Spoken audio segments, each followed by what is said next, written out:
Squirrels!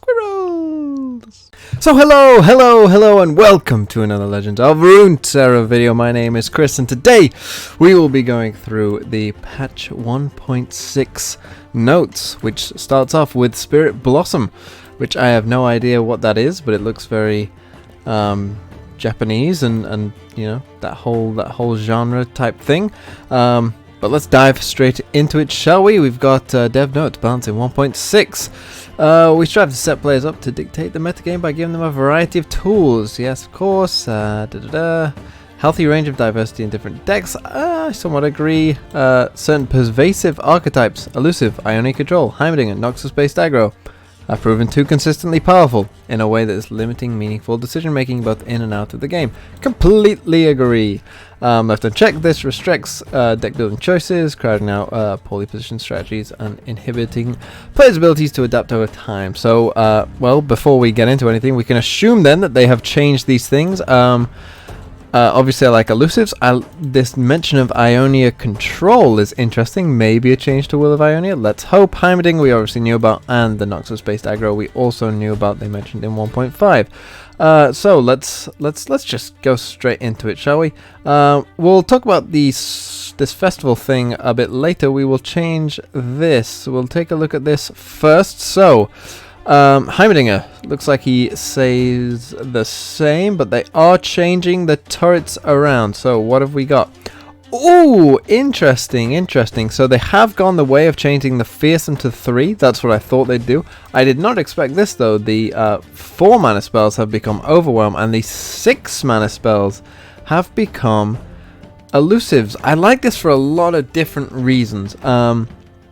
Because I was thinking, if the elusives became 4 mana, could there in theory be a deck in the future that just again takes Heimer and makes him aggressively, you know, overpowered in the way that he, you know, you can just find enough 4 mana spells to make him very good as well. You know, we've already got some good 4 mana spells, Will of Ionia, Fury of the North, etc. You know, with a couple others you could potentially just make exactly the same deck, but you know, with 4 mana instead of 3 mana spells. And so I was thinking about that, and I was like, oh, I wonder what they'll do with that. But changing it to 6, I think I really like in a lot of different ways. I know a lot of people have problems with Flash of Brilliance, but of course they want Flash of Brilliance to synergize with Heimer. Of course, the card is called Flash of Brilliance. It fits with Heimer. Obviously, the whole idea fits with Heimer, and obviously, it creates now a 6+ mana spell. So, if you do get a 6 mana spell off the Flash of Brilliance, then you know you can potentially get this 6/1 elusive, which could be a big threat as well. Really love this change. A change that I think needed to happen. If it wasn't in there, it would have been very surprising. But I'm pretty happy with this change overall. And I think this will, you know, really start to shake things up starting from tomorrow. Oh, they even changed exactly what I said before as well. In the Braum was just a bit too good, and this was a change that I thought probably needed to happen. Maybe people didn't really think it was too big a problem, but I think Braum really was very, very strong. And as I said, being included in a lot of different decks that perhaps he didn't need to be included in, and I think the rework is very good, and I think they're mentioning it here. You know, we're pretty happy with the Braum rework, but yeah, they did just push his power level a bit too much, and yeah, I think this is a change that, one, makes sense thematically with Braum, who I'm pretty sure is a character who isn't about damaging people, is more about just being a protector for things, and a very friendly man at that. And so having no attack obviously makes more sense, and then giving him 1 when he levels up, I much prefer this for a lot of reasons, and he should now probably be in the range of, you know, playable, but certain decks, I imagine more so than he was before, and just sort of, hey, put him in any deck because he's good, right? Now I think we'll start to see Braum, you know, go back to his buff archetypes, into his, you know, self-damage archetypes perhaps as well, and I think that makes a lot more sense for where Braum should be. Oh, ooh, this is a change I wasn't really expecting, but it's pretty interesting. And is this a pretty big nerf to Anivia? The Anivia, the thing that when you kill Anivia, of course, is going from 2 health to 1. Now this is a big difference because 1 health is pretty hard to keep alive. There's a lot of 1 damage pings in the game, whether it be Make It Rain, Parlay, you know, there's a whole bunch. Ember Maiden. Oh, would Ember Maiden work? I'm not sure. But either way, this is a big change, and this is an interesting one. One that perhaps I wasn't as ready for, but certainly interesting, and certainly one that I think is good. I'm not sure it's necessarily needed, but yeah, I'm not sure. I didn't think Braum and Anivia was like so good that it was completely broken. I thought it was, you know, decent, and I think the change to Braum would have killed that deck anyway, so I'm not sure this needed it, but whatever. Okay, so that's the champion changes. Followers and spells. Relentless Pursuit goes from fast to slow. Whoa. Huh. Interesting, they say we actually wanted to make this change for some time. Rally is generally intended as a slow speed effect. Huh. This one is interesting. It doesn't necessarily kill the card, but it certainly hurts, because of course you can do this, or before you could do this at fast speed, and obviously do it during mid-combat on their turn. They're attacking you, you put down the Relentless Pursuit during their attack, and then, you know, they don't get a chance to react and you can attack, and now that's no longer possible. That is a big part of that card. I think that might see the end of this card, which is certainly interesting, and I don't necessarily like the change to this card for this card's sake, but I think in terms of an overall balance and bigger perspective, I kind of do like the change, because now it's making stuff like Katarina is now better, because this card doesn't exist as much, if you get what I mean. Like, Katarina now is your answer if you want to continuously rally it for good effect, and this card's existence kind of, you know, and it being in a different region as well, kind of pushed Katarina out even further as well, and so I kind of like it in that sense, and so overall I think it's a good change, I would say. Arena Bookie, yes, let's go. So Arena Bookie becomes a 2-mana 2/2. Oh, they hit the nail on the head. They mentioned that they were going to change the discard package cards, and this had to be one of them, because of course this card that has seen very little play, and this card had a couple problems with it. Obviously, being a 3-mana 2/1 made it pretty much unplayable, considering it had to survive the turn to do anything in the first place. Its second big problem, of course, is that this card was meant to synergize with Draven, and by it being 3 mana meant that it very well couldn't synergize with Draven, because they came out on the same turn.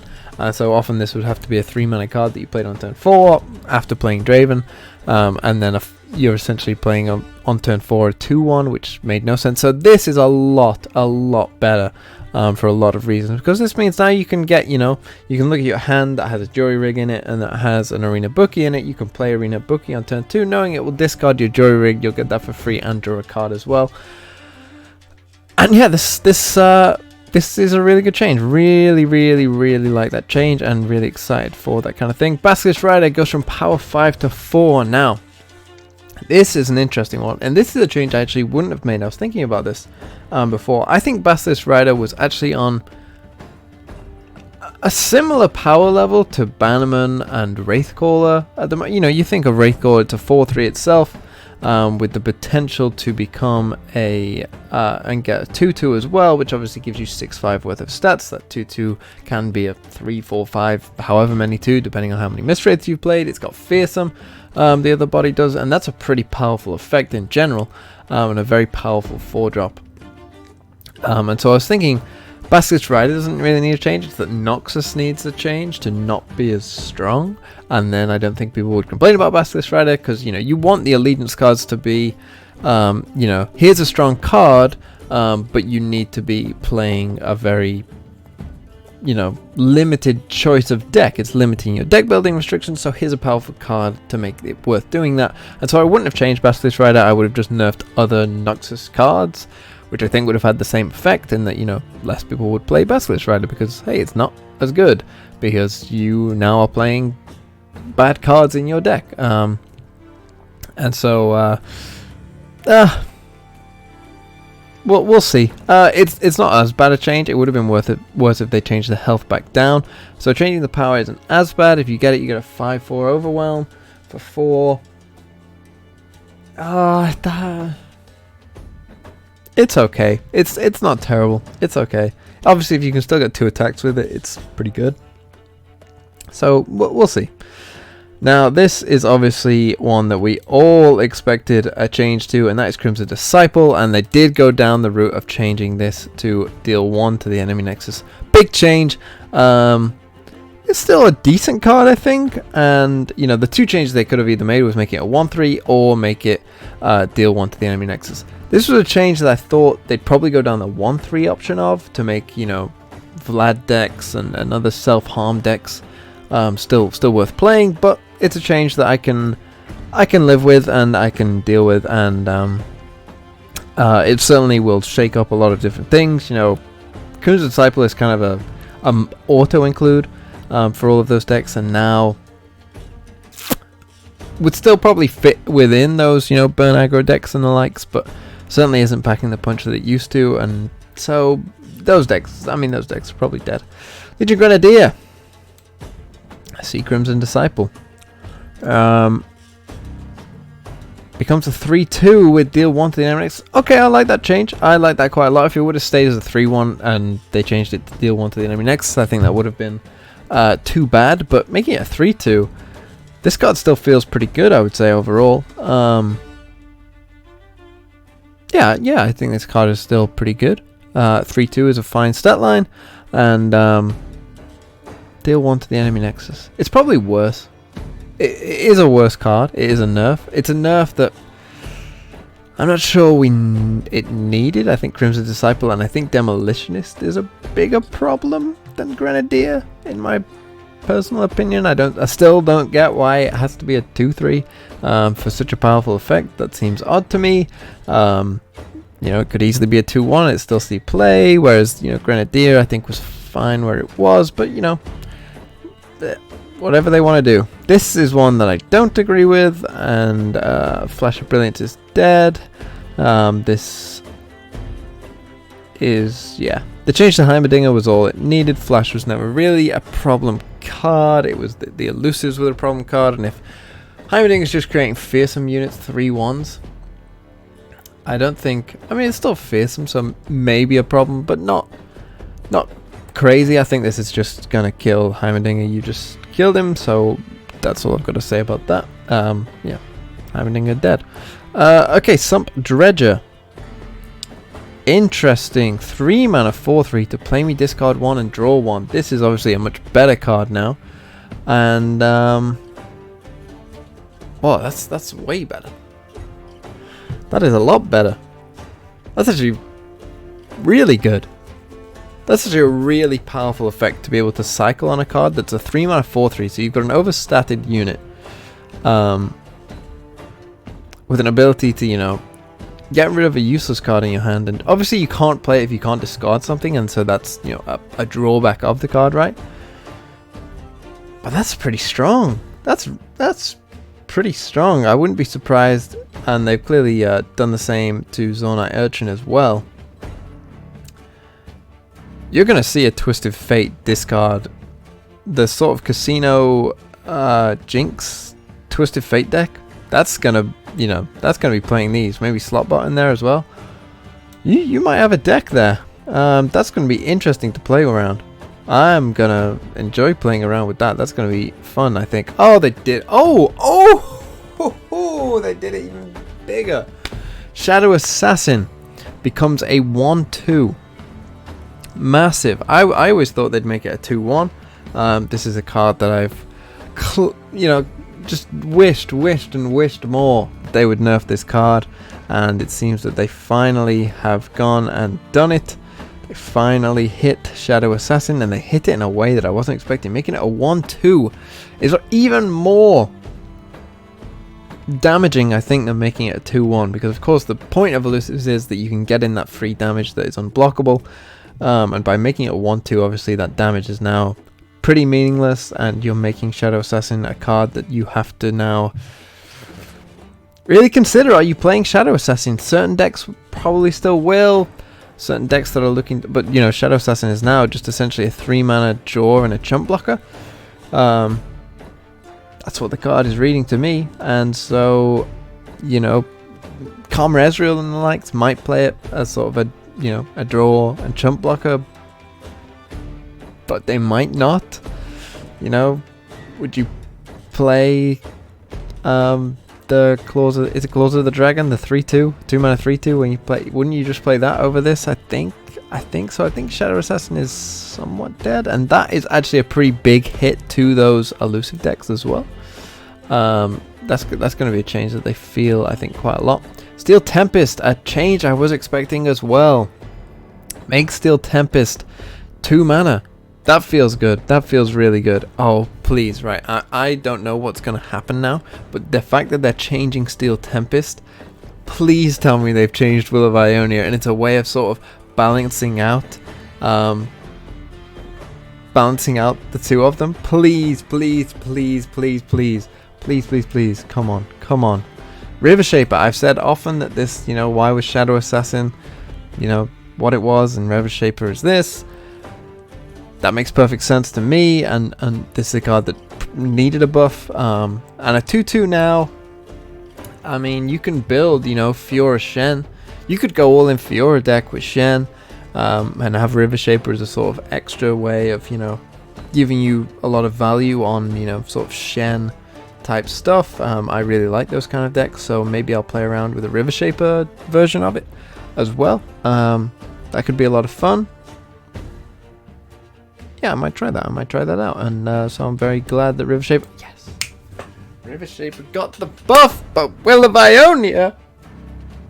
Oh! Will of Ionia is 5 mana! Oh my god!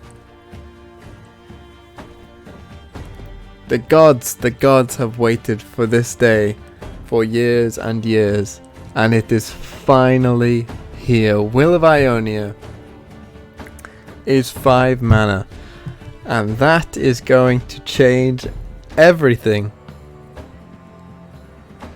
Ionia might not be a region that's included in you know, half of the tier 1 decks anymore because of this one change. That's how big this I cannot tell you how important this change is, because like Deny, and for those of you who think this isn't a big change, this is a massive deal. Because people said the same thing about Deny, you know. Oh, you know, Deny is needed for the game at 3 mana, whatever. It changed to 4 mana, and it became, you know, at most a one-of in certain decks. This is so important for the game because of the way Runeterra is built, with overcosted removal. It is incentivizing people that it is okay to play big units that don't do something straight away and win you the game on the turn that they come down. The game tries to incentivize that with everything it does. It wants to make it a, you know, combat based, slower card game generally in terms of what turn the game ends. You know, as I say, overcosted removal, and Will of Ionia was always just the one example of where, you know, oh, this is just much cheaper than all the others that can deal with those big threats in a way that is often better than a lot of other cards. That's why this is such a big change, because now it too falls into the realm of I am an overcosted spell that, you know, isn't even removal, and so, you know, against aggro now, Will of Ionia is completely useless. It's a dead card. It's never a card you would want to see, whereas before it was, you know, it wasn't your best option, but you could use it. And you didn't feel terrible about it, but now you will feel terrible about it if you're against an aggro deck. And so, I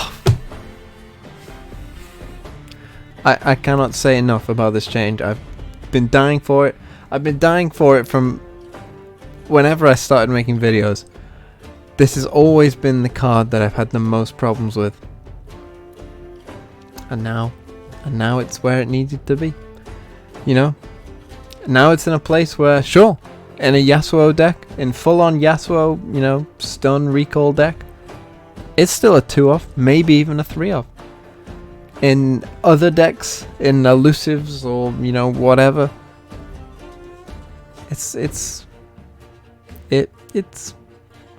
not gonna, maybe a one-off. In certain decks, Ezreal Karma or whatever, maybe it's a 2-off there as well. But this feels really good. It feels really good. And you know what's great about this? I mean, there's perhaps more changes. I'll keep looking. There is more changes, right? Well, I'll speak at the end about what I'm liking so far. But let's carry on with the changes. But that change is the biggest change by far, and it's not even close. Well, Heimerdinger is pretty massive as well, but Will of Ionia massive, absolutely humongous. The Narwhal's drawback was too much for it to overcome in terms of decks, so now it's a 2-mana 2/3. Elusive, vulnerable. Is that good enough still?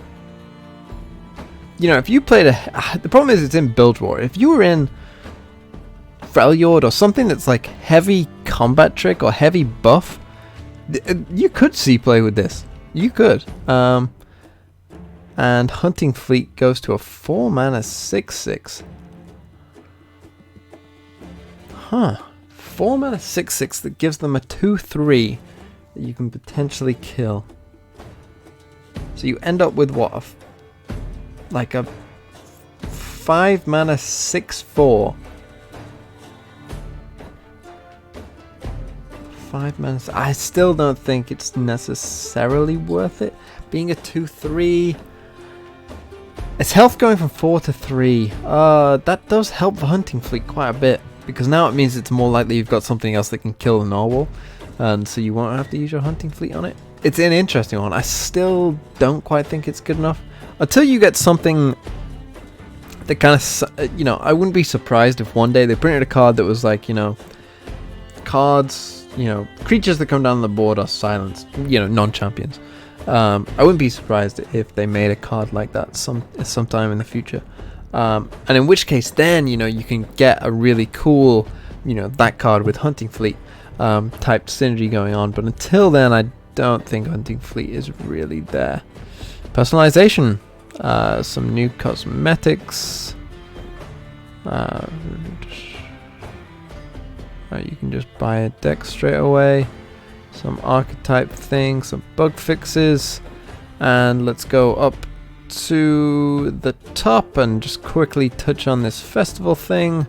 So, Spirit Blossom, a month live featuring a new lab, event fest, special quest, and a ton of new personalization items. And there's a dedicated preview article. We won't go into that just now. You can read it in your own time if you want. I will link this page for you to all see. But let's just talk about overall thoughts on this patch. Patch 1.6 highlights by Heimerdinger, Braum, Anivia. Obviously, some discard package, the Noxus units, Shadow Assassin, a pretty big change, and of course Will of Ionia, a pretty massive change as well. In terms of what I think on the whole, I am so excited. So excited. I think so many of these changes were necessary and needed. And you know what really makes me excited and what made me not excited about the last patch? In patch 1.4, I felt like, well, I know what's going to be the best deck. I could tell you straight away what the best deck was. It was Heimer, because Heimer was already one of, if not the best deck before, and somehow avoided being touched. And what was so great about the patch before was that the best decks all got hit. It was then, what was it? It was Burn Aggro, it was, God, I can't even remember now, but I just remember at the time feeling like, okay, all the best decks have been hit. Karma Lux was one of them, I remember. It was like, all the best decks have now been hit, so we're going to end up in a completely crazy new couple days of playing, and no one knows what anyone's going to be playing. It's going to be crazy, and in the last one it was like, okay, you've hit some of them, but not all of them, and that's not great. Whereas now it feels like, okay, here we go again. I have what is the new meta game? What's gonna be good? Aggro is too slow right now, it feels like. They've nerfed all the Noxus burn card, so it probably won't be any sort of super aggro. It won't probably be elusives either, with a change to Will and change to Shadow Assassin. That's, you know, 6 cards that they needed. Braum is now worse, and Anivia is worse, so it's not going to be Braum and Anivia. It's not going to be any Heimerdinger deck, I can tell you that for sure. And it's not going to be Ionia control either, probably, because Will of Ionia got nerfed. So what's going to be good? I have no idea. Maybe Deep. Deep hasn't been changed, and, you know, it's a pretty solid deck, and no card here has been affected by Deep, so you'd imagine that that would help them. And especially with, you know, the nerfs to sort of super aggro decks, you know, that might help Deep as well in certain matchups. So maybe Deep, but other than that, I mean, maybe Sejuani. You know, Tempo Sejuani still is going to be pretty good, but that was never a deck. You know, when that was the top deck, that was when the best meta was. So I don't mind if that's the top deck, because that never felt stupid either. I'm definitely going to play around with the discards. I am probably going to play around with a Riv Shape Fiora deck, and yeah, I think that's going to be it. I am super happy. They have once again made me super happy, and oh, here, a new lab, bestow. Pre-constructed decks, extra next to health, units pass on stats. They pass on stats? I'm going to read about this in my own time. You guys can too. This thing looks pretty cute, so does this little thing. So thank you for watching. My name's been Chris. Been talking now for 26 minutes according to what it says down here. Thank you for watching. Leave a like, a comment, tell me what you guys think. I'm so hyped right now. And yeah, thank you for watching. Have a really nice day, and I'll probably see you tomorrow playing discard decks, probably.